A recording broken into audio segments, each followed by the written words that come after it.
Well, I like the word father. Of course, you know, as a rule, they greet you in many different ways now as a bishop or an archbishop. They say your grace, that's the title that is sometimes given, and they salute you as archbishop, and those are perfectly correct terms. But the term father is the most precious one of all.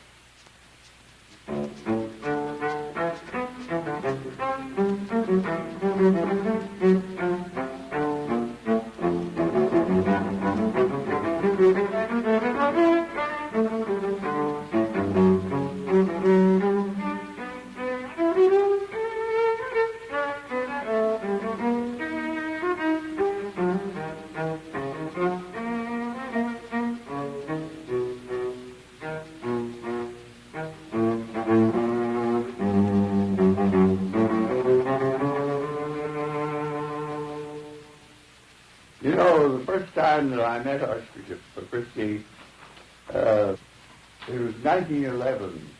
I had been ordained to the priesthood only 5 years at the time. And during the summer vacation, another priest from Dubuque and I came out to Portland on a vacation. So when we arrived in Portland, we registered at a hotel downtown.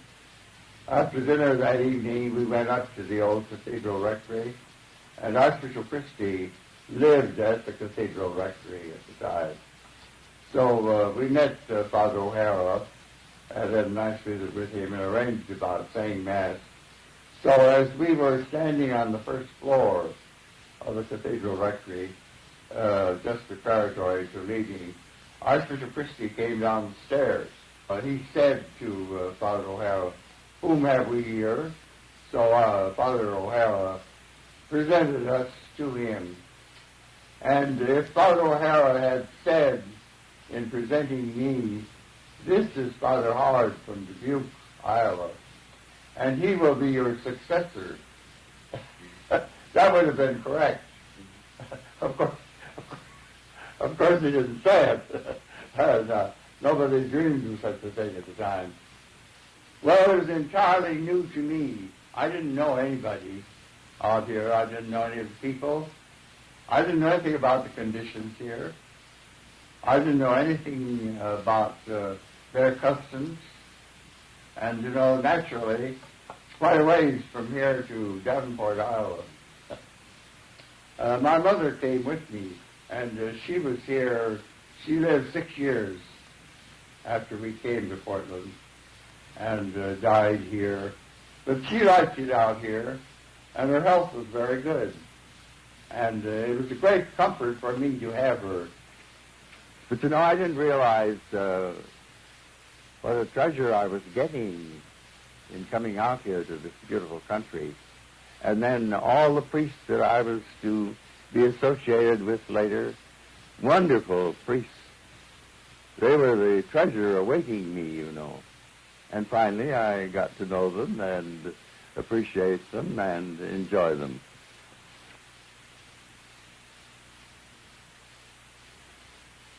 It was my first view of Mount Angel, my first visit. I had been here only about 2 weeks, and they were planning on a reception for me.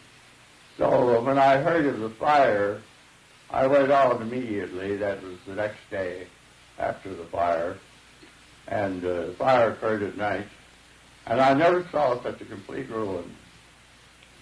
There wasn't a piece of wood the size of your arm left. You know, it was a stone surroundings and a framework inside, and it was just like a furnace. It burned every scrap of wood in the whole building, and there was nothing left but some of the outside walls of the old seminary building. See, they built entirely new, and they built in a better location.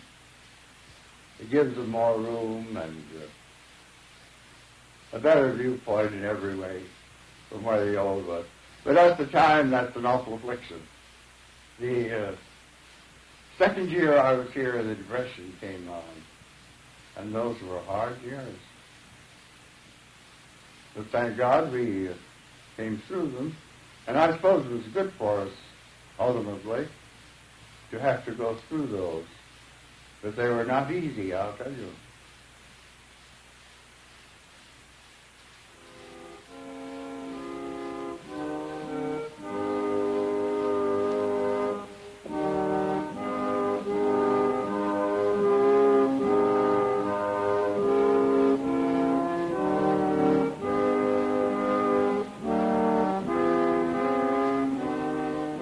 I was there for all the main functions out there at the grotto, and the Cardinal officiate was here. The poor man, you know, it was very warm weather, and he didn't travel by air. In fact, air travel wasn't very common then, but he traveled by rail. And I'll never forget the day he arrived in Portland. He was just completely worn out. That long trip, you know, from New York. I enjoyed the Cardinal very much. He's a very fine man. But I think it was too much. I don't think he understood how hard that trip would be for him, or he would never have undertaken it.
On the year of our centennial, we had been in our archdiocese just 100 years in 1939.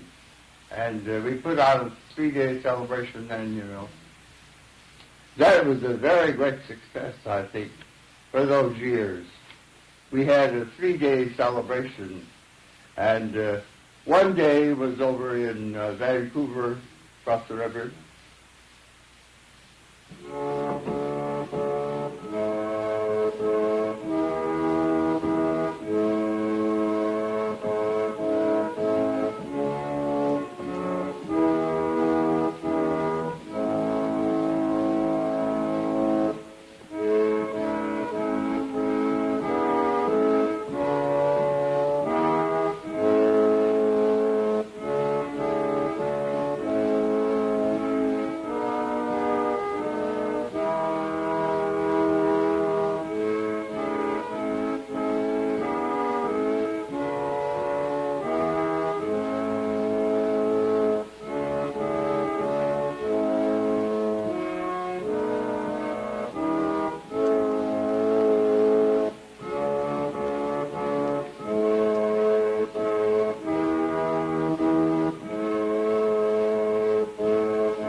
Sunday was out of St. Paul, and the main day was here in Portland. Of course, we couldn't accommodate all that tried to get into the Coliseum at that time. I think with the wings in that old Coliseum, if I remember rightly, they could accommodate 8,000. And they were thrown wide open, of course. And even then, they couldn't all get in. We had any number of non-Catholics there, and I think they enjoyed it. You know, the apostolic delegate was here from Washington, D.C., and he pontificated. And we had combined choirs from Portland, of course, and from different parishes, and from Mount Angel. And it was, I think, very well carried out. We made a campaign out of the centennial year. I had the high school in mind at that time. I wanted a boys' high school because the Catholic high school education for boys was almost nothing. So we started it. We started Central with 4 classrooms, no gymnasium, no facilities of any kind except a classroom. But you know, it's amazing how you can get along when you have to. I felt the need of it so very much, and it has proved to be a very great blessing, very great. We have, we have 98 locations to the priesthood, 98 priests from Central. But I feel Central has done remarkably good work. Very, very fine. And that's very gratifying. Well, of course, when I came here in 26, Portland was only about a fourth of the size it is now. Just about 1/4. So what increased the growth was the Second World War. The war industries that we had here drew people from all parts of the United States. And they liked it here, the workers that came from various parts of the United States. They liked the climate here and the surroundings, and most of them stayed, and they brought relatives and friends. And a fairly good proportion of those new people were Catholics. But there again, we were faced with a big difficulty. We didn't have the churches. We didn't have the schools. And as we went on with this new influx, we had to provide churches. We had to provide schools. So that was enough to keep us pretty busy. I was very happy to dedicate them because we needed them. We had to start new parishes in almost every corner of Portland because there were no churches there. They were just the old ones. St. Francis was the only church on the east side, for many years.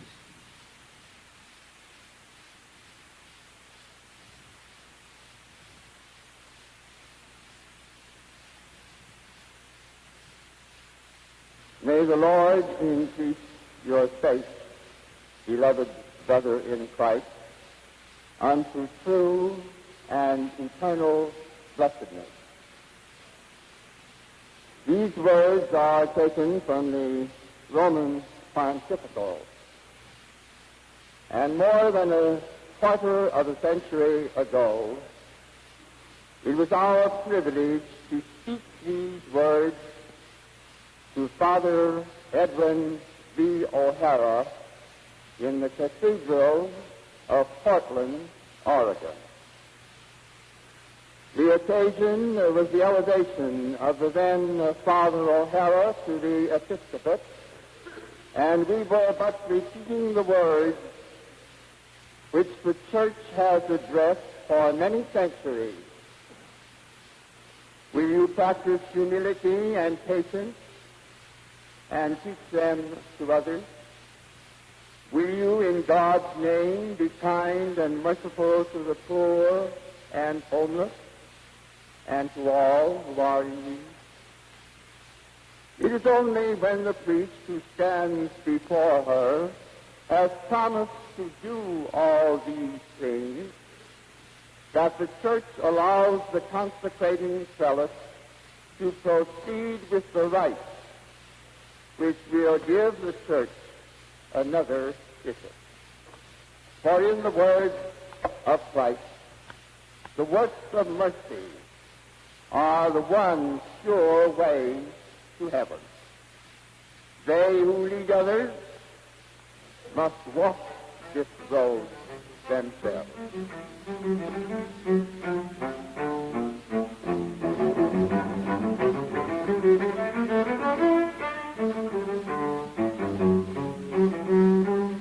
A great deal of the time I walked. If I was in a special hurry, I used to travel start part way by the streetcar. And I think it was a good thing for me because I walked a great deal. And that's good for anyone, isn't it? I used to walk back and forth to the Chancery office. We were the ones who built the old Chancery office at 6th and Lincoln. And then I spent the entire forenoon there in the office, took care of the business that came in. Father Van der Zanden, Monsignor Van der Zanden, came in, I can't recall definitely the year, but he was with me continuously for about 32 years. Wonderful worker. Father Thielen is a real educator. He has remarkable ability, and he was very, very efficient. And Father Tobin, he was a very efficient worker, and we owe a great deal to him. And then the highway came through, and we had to leave there. And, of course, Bill collected a new place, and that was difficult at the time. But we did, and we were fortunate. I think we got a very good building there. I was there for the entire first session. That was 3 months. And I attended every session, except one day. I ate some Italian food that didn't agree with me, and I was unable, but that's the only day I missed in the 3 months. It was very helpful in many ways, but they misinterpreted Pope John's ideas in quite a few things. Pope John was a remarkable man. At the Second Vatican Council, he was still living. He died the following year, though. Pope John was 83, and I was 85. And there were 250 from the United States there. And I was the senior at that time of all of them that were there. So Pope John granted me the privilege of a private audience. So on the appointed hour, I was right there, of course, and when he greeted me, he knew me from the fact that we had arranged that audience. So he said to me when he shook hands, he said, "You are older than I am." Bravo, bravo.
But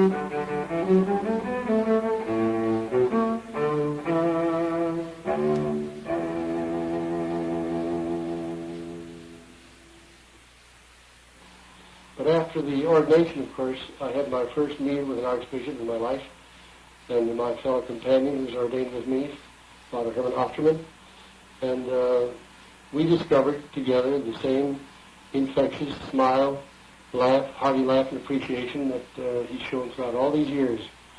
It's been, I think, it's characteristic that points him out as a great gentleman and a wonderful fatherly archbishop. Some priests, of course, never got close to Archbishop Howard because they were frightened of him. And as there were these things, he was of a serious mean in the early days. He had to be, probably. And because he was, a lot of priests felt that he was somewhat distant and a bit severe. But as the years came along, like all good ripe fruit, he mellowed tremendously in everybody's estimation. And today is the real grandfatherly, gentle old gentleman that he was when he came. While at the time, in those years, the early years, some of us thought he was something of a rigorist with regard to ruling, we soon found out that with that went also the fatherly understanding of a wonderful, wonderful superior.